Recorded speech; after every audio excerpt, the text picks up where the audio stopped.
The day I found out my boyfriend was married with 3 kids, he was planning our future, a future that didn't exist. My name is Chloe, I'm 32 years old, and 8 months ago, I thought I had finally found my soulmate.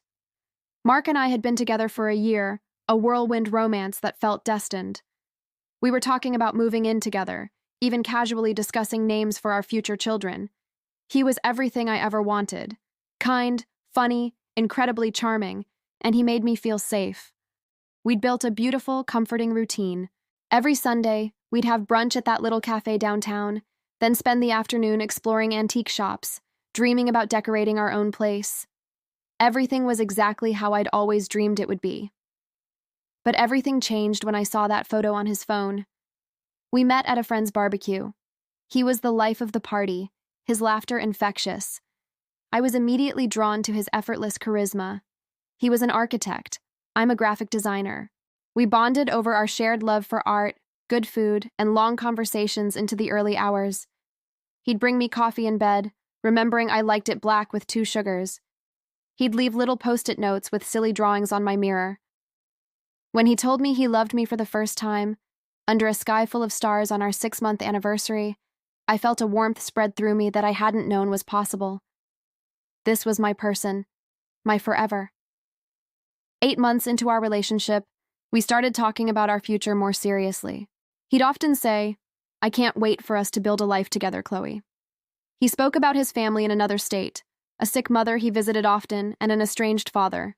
It all painted a picture of a man who'd overcome hardship and was ready for a stable, loving relationship. He even met my parents, charming them instantly with his respectful demeanor and thoughtful questions. They adored him, and I swelled with pride. He bought me a promise ring, a delicate silver band, on my birthday. I remember him saying, "This is just the beginning, my love." Or so I thought.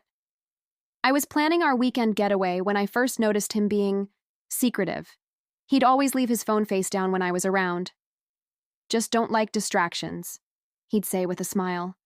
But then he started taking calls in the other room, his voice hushed. He'd occasionally get a text notification, but the screen would immediately go dark, and he'd brush it off as work stuff. Once, his phone rang late at night, a number I didn't recognize. He glanced at it, then quickly silenced it, mumbling about a wrong number. My gut clenched. He'd never been like this. I asked him, "Is everything okay, Mark? You seem a little distant lately." He'd just hug me tighter and say, "Just stressed with work, baby. Nothing to worry about." But the knot in my stomach tightened, and that's when things got worse. I started noticing little inconsistencies. He claimed he was on a business trip to Seattle, but his social media showed him tagged in a photo from a beach in Florida. When I asked, he quickly explained it away as an old photo from a colleague's profile, or a delayed post.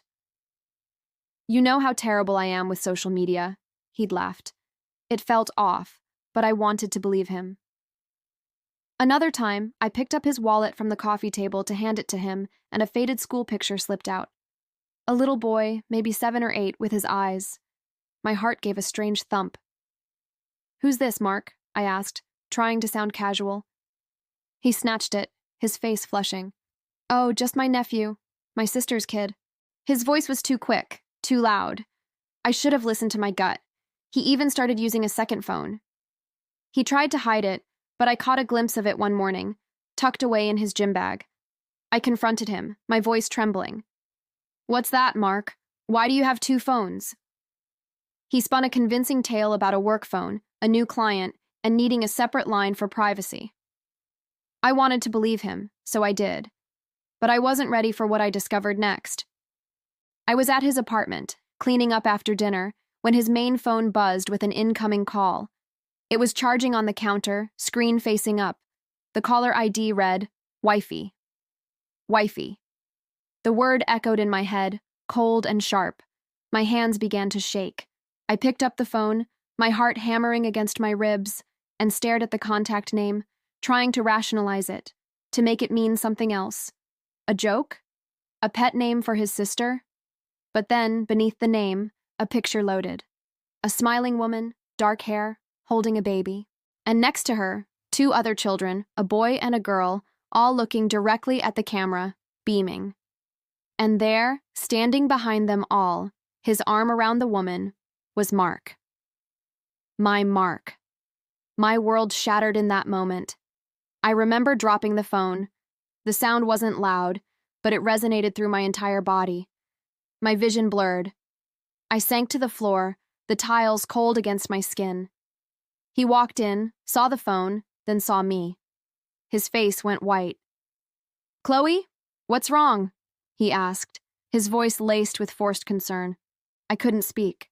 I could only point, a trembling finger aimed at the phone, at the smiling faces that had ripped my carefully constructed reality to shreds. He saw the photo, his jaw clenched.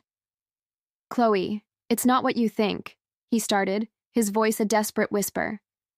It's complicated." I found my voice then, a raw, guttural sound I didn't recognize. "Complicated? Mark? You have a wife and children, 3 of them." My voice rose to a scream. He tried to reach for me, but I recoiled, disgust washing over me. "Don't touch me! Don't you dare touch me!" He started babbling, explaining, pleading. "I was going to tell you, I swear. I just needed time." Time? How much time? A year? 10 years? My head swam with betrayal.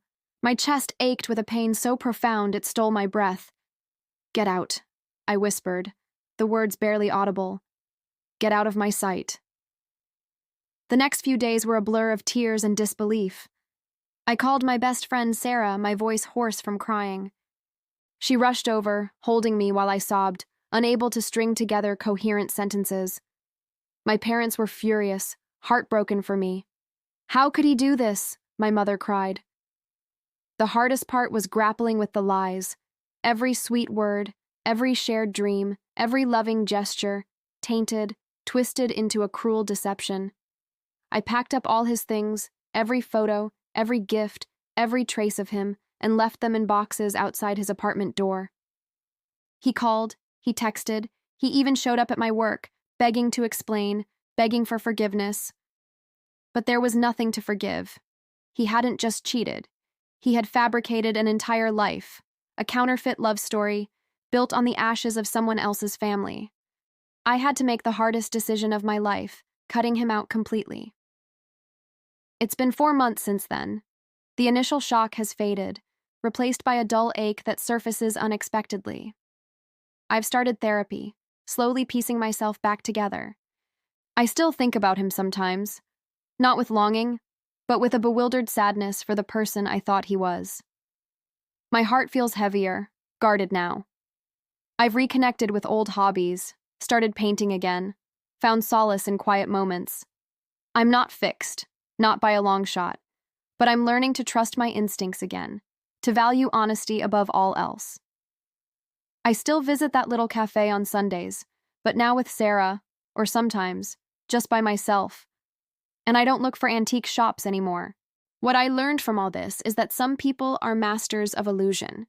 They can create an entire world for you, make you believe in a future that was never real.